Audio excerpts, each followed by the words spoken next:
পেরেছে Rico theta camera, panoramic ছবি তুলতে সক্ষম। প্রিয়ঞ্জি দেবনাথ পূজা, আমরা করব জয়, ডেস্ক রিপোর্ট। গত 17 ডিসেম্বর বেলা 12:30টায় সংযুক্ত আরব আমিরাত থেকে বিশ্বকাপ ট্রফিটি বিশেষ বিমানে ঢাকায় আসে। 3 দিনের সফরে এসেছিল ট্রফিটি। নিরাপত্তাজনিত কারণে ট্রফিটি বঙ্গবন্ধু স্টেডিয়ামে না রেখে হোটেল রেডিসনে রাখা হয়েছিল। আরো জানাচ্ছে মোহাম্মদ খায়রুল ইসলাম। সকল ফুটবল প্রেমীদের স্বপ্নের ট্রফি ওয়ার্ল্ড কাপ। সম্প্রতি অবিশ্বাস্য হলেও বাংলাদেশে এসেছে সেই ওয়ার্ল্ড কাপ। রাজধানীর এক হোটেলে বিশ্বকাপ ট্রফি নিজ চোখে দেখে খুশির ঝিলিক সবার মুখে।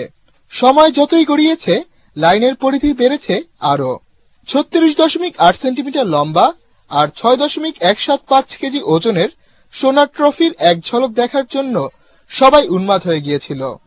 মহামূল্যবান ট্রফি নিরাপত্তা দিতে সর্বোচ্চ চেষ্টাই করেছেন আয়োজকরা।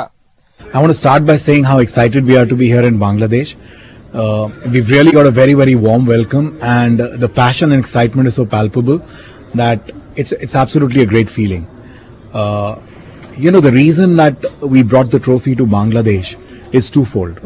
The first, of course, is that we want to work with FIFA and the Bangladesh Football Federation to really inculcate the passion of soccer and to really drive the interest of soccer in Bangladesh. This year we're going to 90 countries to really get the message of healthy active lifestyle and the passion of soccer into each country and to each child over there. The other thing you wanted to understand was what is happening when you come over here, what do the kids experience. So there is not just an opportunity to see the trophy and get a picture with it. In addition to that, there is entertainment around. They're seeing some football skills. There is some Q entertainment. They get a chance to paint their face with a tattoo. They get a chance to interact with some of the people over here, as well as they get to really imbibe the atmosphere. The environment here is just amazing. We've not been working on this whole program alone.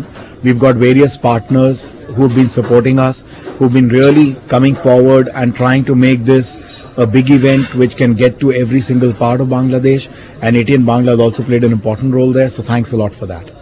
Digital ব্যানারে আঁকা বিশ্বকাপ ট্রফির পাশে দাঁড়িয়ে camera বা মুঠোফোন দিয়ে ছবি তোলায় সকলেই ব্যস্ত ছিল। মুহূর্তটাকে স্মরণীয় করে রাখার চেষ্টা সকলের মধ্যে। শিশু কিশোর সহ সকল শ্রেণীর মানুষের ভিড় ছিল বিশ্বকাপ ট্রফি দেখার জন্য। ওয়ার্ল্ড কাপ দেখে তোমার কেমন লাগলো? ওয়ার্ল্ড কাপ দেখে খুব ভালো লাগছে, আর এই বাংলাদেশে ওয়ার্ল্ড কাপ আসবে এটা বিশ্বাস হয় না, আর অনেক ভালো লাগলো আজকে দেখে। কেমন লাগলো কাপ দেখে? মজার মজার, অনেক মজার। হ্যাঁ হ্যাঁ। কি করছো আজকে এখানে এসে? এখানে এসে বড় জায়গা দেখলাম উপরে, তারপরে খেতে গেলাম, তারপরে খাওয়া কিনলাম, তারপরে ক্রিসমাস ডে পিকচার করলাম, তারপরে সব। ওয়ার্ল্ড কাপের সাথে ছবি তুলছো? হ্যাঁ, সব করছি, ওয়ার্ল্ড কাপ তুলছি, সব তুলছি। বিভিন্ন শিক্ষা প্রতিষ্ঠান থেকে দলে দলে আসে ওয়ার্ল্ড কাপ দেখার জন্য। সবার মনেই ছিল আনন্দ ও উৎসাহ। মনির হোসেন তপু, আমরা করব জয়, এটিএন বাংলা, ঢাকা। 30 লক্ষ শহীদের রক্তের বিনিময়ে আমরা পেয়েছি স্বাধীনতা। স্বাধীনতা যুদ্ধে যেসব দামাল ছেলেরা অংশগ্রহণ করেছিল তাদেরই একজন মুক্তিযোদ্ধা মোজাম্মেল হক বীর প্রতীক। আজকের আড্ডা পর্বে তার সাথে কথা বলেছে আমাদের রিপোর্টার ইসরাত জাহান ইমা।